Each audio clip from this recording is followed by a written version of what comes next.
Hello, everybody. Welcome to Vibez. This is Sunny Ray. I wanted to introduce you to a Detroit native, a well-respected spoken word artist in the Detroit, Michigan area. I want to introduce everyone to Arrie Lane. Um, Tell me about your relationship with the spoken word community in Detroit, Michigan. My relationship is it's kind of weird because like I've taken on this mentor role. We have a lot of Mhm. young poets coming out um, that are just finding the scene and what poetry means and finding their voices more importantly, Mm. and discovering what that's like. And so uh, I'm very much ingrained like in many ways. Like I work with a lot of poets, whether it's with the students that I work with or whether it's events and things like that. So it's pretty cool, I guess you could say. So, what's different between the newer poets and the poets that built the trail or blazed the trail for spoken word? So that's why it's so interesting for me because I'm technically kind of a newer poet.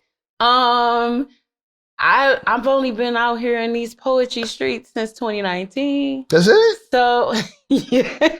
Wait a minute. You started doing poetry in 2019. I started So seriously like doing poetry, performing and yeah, going in out and 2019. Yeah, wow, so that's not long at all. um I didn't know that. I thought you was for quite some time now. You got I've always done performing arts. I've always done like theater and choir and all these different things. I was heavily in my acting before I ah. went into poetry.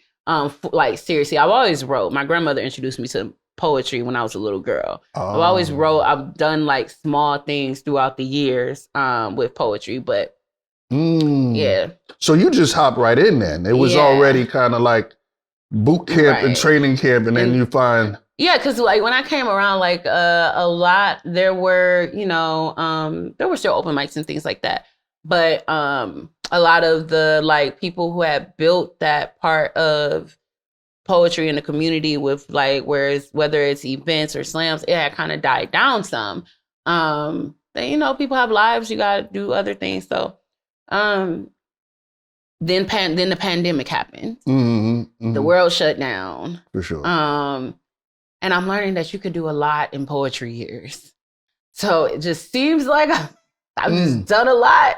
Yeah. But so it's very interesting because there are poets coming up like 4 years later and they're like, you're the go to you this, and I'm like, no, maybe not the Mm. go. One day maybe, but right now I'm comfortable with learning and growing, and I'm very honest with the poets that come to me like, look, I don't have all the answers, but I'm more than happy to share with you what I know because when I came on, I had to kind of search for that. For sure. So I'm grateful to be able to just pass that on. Mm. That brings up an interesting question for me. How have you been able to embrace your voice being the voice as opposed to taking a script and making it yours? I enjoy it very much. Because when you're reading the script, right, you're interpreting someone else's Mm-hmm. words. These are my words. This is through my lens. And so who better to express, how I see something than me? I don't have to worry about am I saying this the way that the writer intended. I am the writer. So Right. I know what I intended. You know what I'm saying? Mm-hmm. That's what I love about the art form. Kind of gives everybody like the moment that I feel like everybody deserves a moment where everyone shuts up and you say what it is that's on your mind for a brief amount of time. So like, um, I guess, what ways do you think, um, what ways do you think there should be, the community could maybe lessen the noise to allow people to feel like uninhibited? Like I want to do a poem about killer whales and buffaloes and like what do you think the poetry community needs to do to really get that voice free for other poets or newer I poets? I just think that the poetry community, I don't think that it's what the community could do because I feel like you go and it's accepted. You can do whatever you want, but I feel like it's about more so standing in who you are and your words. Like nobody can determine where your power comes from or what that's your stage. Like I tell like the young poets back home, like when you're on the stage, that's your stage for whatever time you're on it. Whether it's an open mic, whether it's a book performance, that's your stage. And they gonna get these poems. For sure. Do you think that's the reason why they look to you? Because that's a really liberating perspective to kind of introduce. I can see that. Possibly. Quite possibly. I can dig that. Where do you see yourself in a couple of years with what you've been doing artistically? I would say so much I want to do because I'm such a huge creative. Not that I want to do, that I'm gonna do. More. So definitely a theatrical poetic experience is on my to-do list. Festivals and things like that, workshops. Just something that pushes the art forward, but also allows the world to understand, not just poets, but for the communities around the poetries that help keep these businesses and things like that going.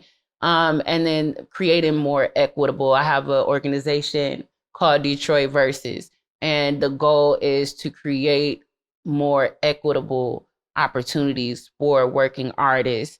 So that's what I see. I think there's after the pandemic and after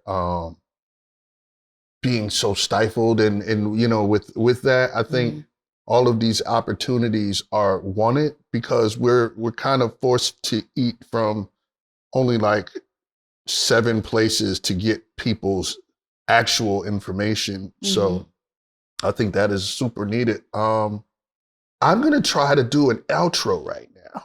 Okay. So this was Verse Vibes, and I think this was an amazing introduction to Arrie Lane.